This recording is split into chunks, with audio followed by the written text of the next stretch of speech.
जो लोग भी राष्ट्रवादी होंगे और देश के प्रति थोड़ा सा भी मोह होगा, वो लोग इस वीडियो को जरूर ध्यान से देखिएगा। इस देश में दो सबसे बड़ी राष्ट्रीय पार्टी है, कांग्रेस और बीजेपी। अमेरिका ने एक आरोप लगाया है कि भारत के एक जासूस विकास यादव यहां आया था और यहां पे आने के बाद यहां के नागरिक को मारने की कोशिश किया, जिसमें वो नाकाम रहा। और उस आरोप का समर्थन खुलेआम कांग्रेस कर रही है, जो भारत में बैठी हुई विपक्ष में है, वो कांग्रेस कर रही है। उस कांग्रेस का नाम है कि ये सारा का सारा खेल बीजेपी वाले करवा रहे हैं, मोदी करवा रहा है। क्या भाई मामला है? मामला यह है कि विकास यादव नाम का एक व्यक्ति है, जिसके ऊपर अमेरिका ने आरोप लगाया है कि जो अलगाववादी संगठन का, जिसको भारत आतंकवादी घोषित कर दिया है, पन्नू, जो खालिस्तान का सपोर्टर है, खालिस्तानी का सपोर्टर है, उस पन्नू को मारने के लिए अमेरिका में एक शख्स गया हुआ था। उस शख्स का नाम विकास यादव था। ये का नाम अमेरिका के एजेंसियों का है और वो भारत से उस विकास यादव को अमेरिका में मांग कर रही है कि हमको अमेरिका में विकास यादव को सौंप दो, ताकि हम उसके ऊपर केस करें, एफआईआर करें और उसको हम जेल दें। और इसी बात को सपोर्ट में कांग्रेस उतर गई है और साफ साफ कांग्रेस कर रही है कि ये सारा का सारा कारनामा मोदी जी करवा रहा है और उसके बाद बीजेपी वाला करवा रहा है। विदेशों में जितने भी भारत के लोग बैठे हैं, उनको अज्ञात लोगों द्वारा ये मरवाने का काम या टपकाने का काम बीजेपी वाले और मोदी करवा रहा है। ये आरोप कांग्रेस लगा रही है। तो मैं भारत के देशभक्तों से, भारत के राष्ट्रवादियों से पूछना चाहता हूं, जो खुलेआम भारत को सपोर्ट करते हैं, देश को सपोर्ट करते हैं और देश के लिए जान तक देते हैं, देश के लिए, उनके लिए देश ही सब कुछ है, आखिर ये कांग्रेस इतना नीचे क्यों गिर गई है कि डायरेक्ट वो खुलेआम मोदी का और बीजेपी का नाम लेके बोल रही है कि बीजेपी, मोदी ही पाकिस्तान में रुक के जो अवैध लोग मार रहे हैं, उसमें इन्हीं दोनों का हाथ है। कनाडा में जो मार रहे हैं, इन्हीं दोनों का हाथ है। उसके बाद कनाडा के बाद अमेरिका में अभी जो अमेरिका एजेंसी ने विकास यादव नाम का युवक पे आरोप लगाया है साजिश का, उसका भी बीजेपी और मोदी का हाथ है। आखिर कांग्रेस क्यों? और कांग्रेस इससे क्या साबित करना चाहती है कि हम देश विरोधी ताकतों के साथ खड़े हैं, जो देश को बांटने का काम करते थे।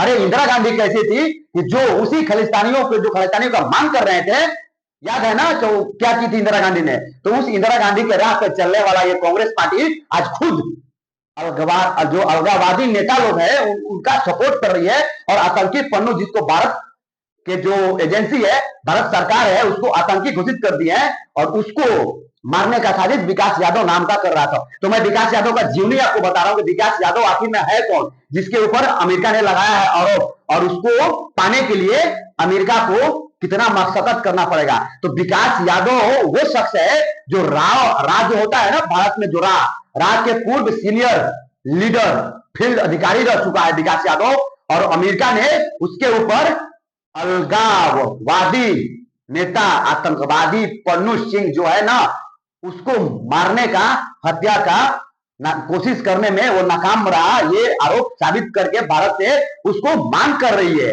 और कांग्रेस इस सपोर्ट में आ गया है। बता दे रहा हूं पूरा मैटर। खालिस्तानी आतंकवादी गुरवंत सिंह पन्नू की हत्या की कथित कोशिश को लेकर भारत, अमेरिका और कनाडा के रिश्तों में तनाव आ गया है और इसी तनाव में, इसी मामले में अमेरिका ने मोस्ट वांटेड घोषित कर दिया है विकास यादव को, जो राम में पहले काम कर चुके हैं। और उसी विकास यादव को भारत से आत्मसमर्पण करवाने के लिए अमेरिका बार बार भारत पे दबाव डाल रहा है, लेकिन भारत ऐसा काम करने वाला नहीं है, क्योंकि भारत अमेरिका के आगे झुकने वाला नहीं है। और वो बार बार बोल रहा है कि विकास यादव को हमारे हवाले कर दो, विकास यादव को हमारे यहां कर दो। तो विकास यादव भारत में, विकास यादव के ऊपर भी भारत में हत्या का एक मामला चल रहा है दिल्ली में, जो 10 महीने पहले दिल्ली पुलिस की स्पेशल सेल ने उसे हत्या की कोशिश और अपहरण के आरोप में गिरफ्तार किया था। विकास साथ ही साथ एक और शख्स भी, विकास के साथ एक और शख्स है जो दिसंबर में 2023 में दर्ज उस मामले में गिरफ्तार किया गया था। और इस मामले में मार्च में पुलिस ने चार्जशीट दाखिल करके अप्रैल 2024 में विकास को बेल भी मिल गया था। और अमेरिका की एक अदालत है जो उसके खिलाफ मुकदमे दायर किया हुआ है। और संघीय अभियोजकों ने गुरुवार को दावा किया है कि यादव, विकास यादव अभी फरार है, मतलब अमेरिका से फरार है और वह नई दिल्ली में कैबिनेट सचिवालय में काम कर रहा है, कार्रवाई मतलब वहां पे काम कर रहा है, जिसमें भारत के कुछ खुफिया सेवा के लोग भी उसके साथ शामिल है। यानी खुफिया सेवा मतलब रा का मुख्यालय में अमेरिका न्याय विभाग ने, अमेरिका का जो न्याय विभाग है, अमेरिका न्याय विभाग ने यादव पे पन्नू की हत्या की कोशिश करने की नाकाम साजिश को बोल रहा है कि वो हत्या करने में नाकाम था और इस साजिश को वो बोल रहा है कि हम लोग पर्दाफाश किए हैं। और हालांकि भारत सरकार ने साफ साफ कहा है कि यादव अभी भारत सरकार का कर्मचारी नहीं है और यादव के ऊपर भारत में अपहरण का, लूटपाट का केस चल रहा है, जिसमें अगर वो साबित हो जाता है तो उसको 10 महीने नहीं बल्कि 10 साल की सजा हो सकती है। और जानिए कि अमेरिका को विकास यादव को पाने में कितना मशक्कत करना पड़ेगा, वो जान लीजिए। विकास यादव पर भारत में लूटपाट और अपहरण की कोशिश के मामला चल रहा है। हर मामले में अधिकतम सजा 10 साल है। यादव को अमेरिका में तभी दिया जा सकता है जब वो ये सजा काट ले, और सजा काटने के बाद 10 साल के बाद विकास यादव अपनी सजा काटते और अंडर ट्रायल कैदी के पत्र पर नहीं किया जा सकता है। ये सभी को मालूम है कि जिस कैदी के ऊपर केस चल रहा है उस कैदी को किसी दूसरे देश में नहीं भेजा सकता है। और यही विकास यादव को भारत सरकार बोल रही है कि विकास यादव के ऊपर अभी केस चल रहा है, जिसका मांग अमेरिका कर रहा है आतंकवादी पन्नू जो है उसकी हत्या की नाकाम कोशिश में। विकास यादव पर रोहिणी के एक व्यापारी को अगवा करने और जेल में बंद गैंगस्टर लॉरेंस बिश्नोई के नाम पर फिरौती मांगने का आरोप है। वाह वाह। विकास यादव पर रोहिणी के एक व्यापारी से रिश्वत मांगने और जेल में बंद बैठे लॉरेंस बिश्नोई के नाम पे फिरौती मांगने के मामले में उसके ऊपर एक केस दर्ज है।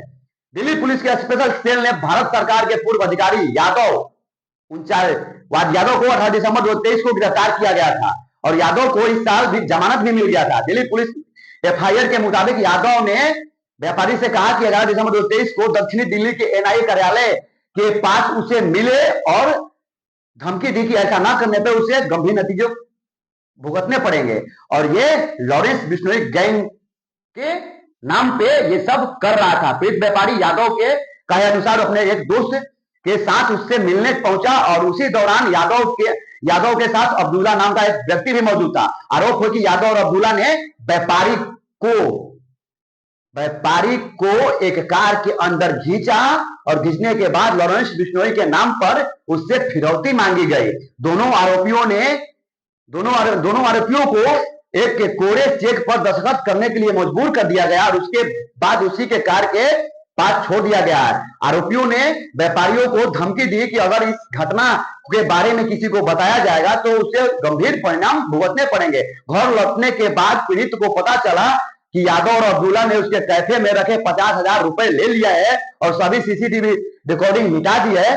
पुलिस ने यादव और अब्दुल्ला के खिलाफ भारतीय दंड आचार संहिता के धारा 364 ए के फिरौती के लिए अपहरण, 307 हत्या का प्रयास, 328 जहर का इस्तेमाल कर किसी व्यक्ति को नुकसान पहुंचाने के मामले में केस दर्ज कर दिया। और पुलिस ने इस साल 13 मार्च को यादव के खिलाफ आरोप पत्र दाखिल किया था, जिसके बाद 22 मार्च को उनकी 1 साल की बेटी की बीमारी के आधार पर उन्हें 6 महीने के लिए अंतरिम जमानत पे छोड़ दिया गया। और यही है विकास यादव की कहानी, जो पहले भारतीय रॉ में कार्यरत थे, भारतीय सरकारी अधिकारी के रूप में काम कर रहे थे और अमेरिका ने उस विकास यादव के ऊपर आरोप लगाया है कि वो आतंकवादी पन्नू को मार रहा था, मारने की कोशिश में था, उसका जो कोशिश था वो नाकाम रहा। और वो भारत सरकार से जल्द विकास यादव को अपने पास बुलाना चाहता है और भारत सरकार ने भी साफ मना कर दिया है अभी विकास यादव को समर्पित करने के लिए।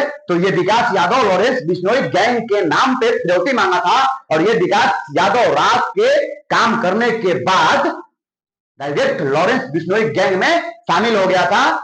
आप लोग इस बात को कमेंट करके जरूर बताएं कि क्या विकास यादव लॉरेंस बिश्नोई गैंग के साथ काम करता था, लॉरेंस बिश्नोई के लिए काम करता है, इसलिए वो अमेरिका में आतंकवादी पन्नू को मारने के लिए गया हुआ था। जय हिंद। पाटलिपुत्र से वीरू उपाध्याय।